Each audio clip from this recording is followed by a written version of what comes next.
C'est magique.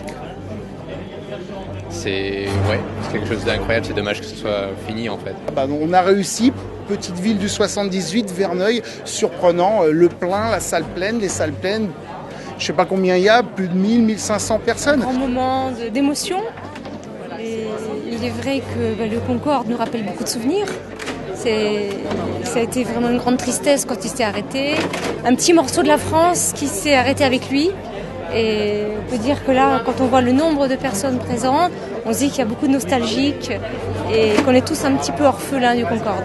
À 3h de l'après-midi, 350 personnes qui viennent regarder un film et puis écouter les experts, c'est que ça intéresse. Vous avez vu le public? C'est incroyable le nombre de jeunes, d'enfants qui sont venus.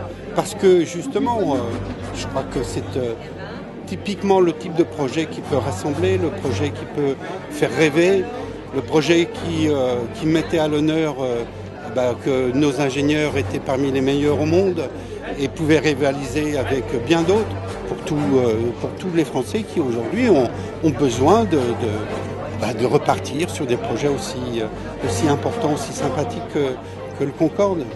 L'association a d'ailleurs passé une convention avec le musée du Bourget et avec une école d'ingénieurs.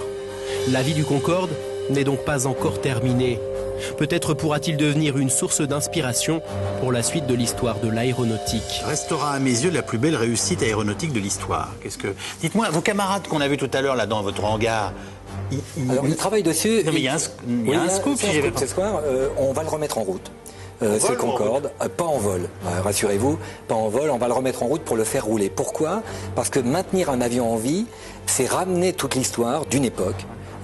C'est le rôle d'un musée tout simplement en disant ces mécanos-là, ils vont vérifier les moteurs, les carburants, les circuits, c'est un travail considérable, ce sont des bénévoles et faire la checklist, remettre les pilotes et les mécaniciens dans l'avion qui vont faire la checklist de mise en route et le faire rouler, rien que le bruit du moteur qui était quand même caractéristique, ça va réveiller une certaine époque et ça va réveiller aussi peut-être des envies sur aller non pas peut-être plus vite mais en tous les cas plus économique, moins de bruit. Donc on a commencé par le nettoyage du prototype qui est un peu plus court. Ça se passe très très bien. Les gens sont contents de faire l'avion parce que c'est Concorde. Ça me fait plaisir de nettoyer de Concorde parce que tout le monde est content avec de Concorde. C'est souvenir pour tout le monde dans le monde entier. Tout le monde y pense de Concorde. Si c'est nous qui avons fait l'entretien, on se dit ça fait de grands plaisirs. De l'autre côté de la planète, les gens l'ont rêvé, l'ont envié. Et c'est une valeur française, Cocorico pour une fois. L'identité nationale, on en parle, mais ça, pour nous, c'est mieux. C'est encore mieux, ça réunit tout le monde. Il n'y a qu'à regarder. Les gens, ils sont tous avec des appareils photo, des caméras, ils sont heureux de voir d'être là, rien que d'être là. Donc c'est une fierté, On aura la volonté de refaire comme il y a dans les années 60. On aura la même volonté de se lancer dans les exploits. On a arrêté les France, on a arrêté le Concorde, on a arrêté des fleurons. On a eu la chance déjà de vivre celui-là.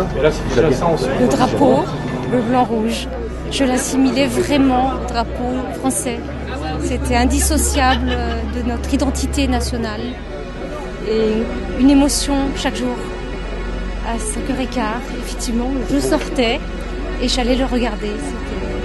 C'était très fort.